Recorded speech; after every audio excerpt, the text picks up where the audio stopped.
World War II was one of the darkest chapters in human history. Entire nations were drawn into a conflict that stretched across continents, oceans, and skies. Battles raged from the sands of North Africa to the jungles of the Pacific, from the frozen steppes of Russia to the battered cities of Europe. The sheer scale of destruction is almost impossible to comprehend. Millions of lives lost, cities reduced to rubble, families torn apart forever. In this chaos, survival often depended on the power of weapons, the sharpness of steel, and the relentless push of armies.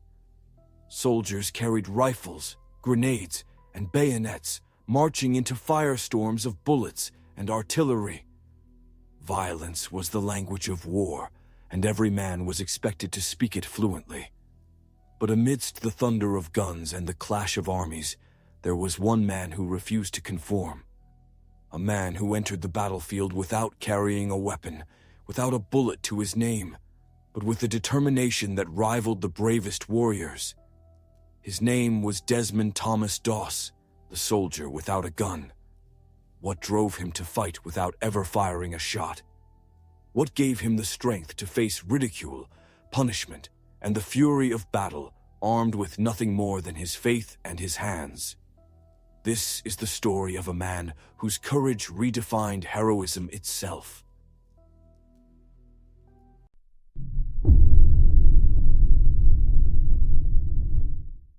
Desmond Doss was born in 1919 in Lynchburg, Virginia. His childhood was shaped by the simple, modest life of a working-class family during the Great Depression. His father, a carpenter and veteran of World War I, struggled with the lingering scars of the previous war. His mother, a devout Seventh-day Adventist, instilled in him a strong sense of faith, humility, and compassion. From an early age, Desmond was taught that life was sacred. The commandments of his faith were not abstract ideas, but daily truths. In particular, the words, "Thou shalt not kill," left a permanent mark on his heart. For Desmond, these words weren't just rules to follow. They were divine instructions that he believed applied everywhere, even on the battlefield. As a boy, Desmond witnessed the effects of violence up close. His father's struggles with alcohol, the clashes inside the family home, and the stories of bloodshed from the First World War left him with a deep aversion to violence. Yet Desmond also learned that courage wasn't about fists or weapons. It was about standing firm in your beliefs, even when the world pushed against you. He grew into a man whose faith defined every choice he made. To Desmond, taking a life was unthinkable. But saving a life, that was his mission. When the clouds of war darkened the world again in the 1940s, Desmond knew he could not stand aside. He would serve, but he would serve differently. When America entered World War II after the attack on Pearl Harbor, the nation rallied its young men to fight. Desmond Doss answered that call, not with hesitation, but with conviction. Yet from the very beginning, his journey was unlike anyone else's. While others carried rifles, Desmond carried a Bible. He volunteered as a combat medic, determined to save lives rather than take them. But the military, built on discipline, conformity, and firepower, had little room for such a man. His refusal to handle a weapon made him an outcast among his fellow soldiers. They mocked him, cursed him, and even threatened him. Some called him a coward, others thought he was insane. To many, a soldier without a gun was a danger not only to himself, but to the entire unit. The pressure was immense.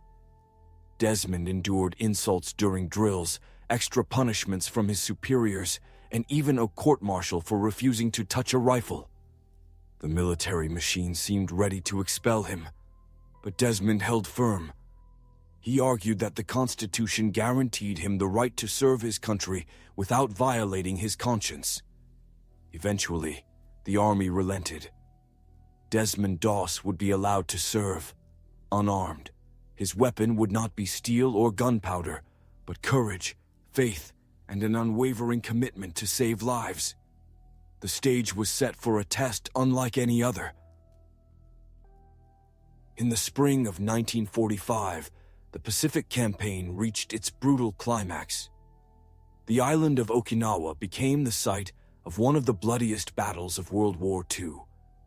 American forces faced entrenched Japanese defenders in a struggle that would cost tens of thousands of lives. At the heart of the battle stood a sheer cliff, known to the soldiers as Hacksaw Ridge. To capture it, American troops had to climb cargo nets up its vertical face, emerging into a killing field of machine gun nests, mortars, and artillery. It was a place of nightmares, where survival was measured in seconds and death lurked at every step. Desmond Doss, the unarmed medic, was there. As the assault began, chaos erupted. Bullets tore through the air, explosions ripped apart earth and flesh. Men screamed for medics, for help, for salvation. Amid this storm, Desmond charged forward, not with a weapon, but with bandages and determination. Time and again, he ran into danger to pull the wounded back. Crawling on the ground, dragging men heavier than himself, shielding them with his own body as enemy fire rained down.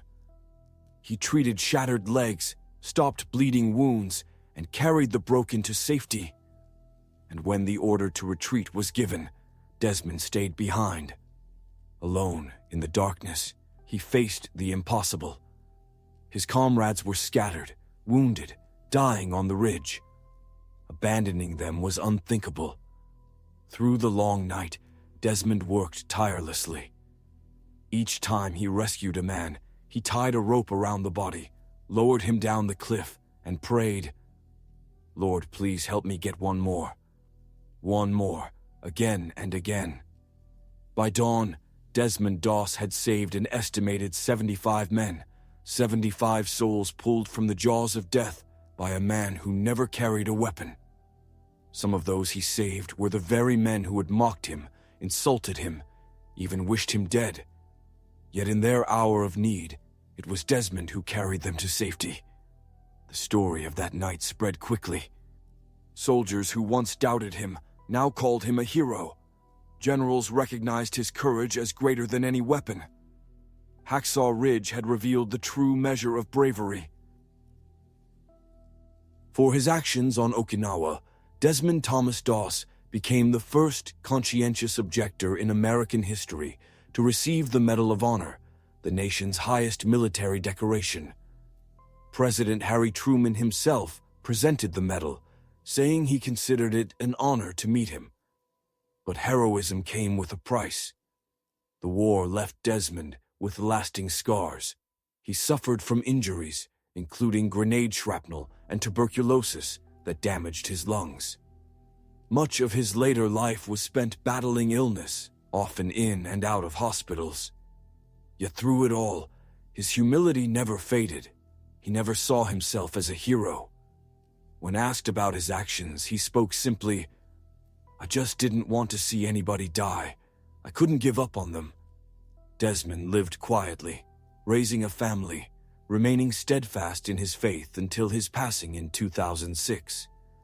His life after war was not easy, but it was marked by the same unshakable resolve that carried him through Hacksaw Ridge. Decades after the war, Desmond's story continued to inspire.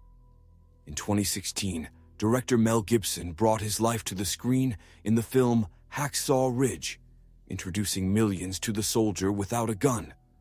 The film depicted not only the horror of Okinawa, but also the quiet strength of a man who defied expectations. But beyond Hollywood, Desmond's legacy lives in the values he embodied. He proved that courage doesn't require violence, that conviction can withstand ridicule, and that true strength lies in compassion. In a world where war often seems inevitable, his example reminds us that even in the darkest times, light can shine through. Desmond Doss's life was not about refusing to fight. It was about choosing how to fight. His battlefield was not measured in bullets, but in lives saved. and in that measure, he was one of the greatest warriors of all.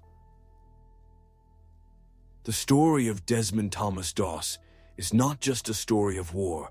It is a story of faith, conviction, and extraordinary courage. He entered battle without a weapon, yet emerged as one of the most decorated heroes of World War II.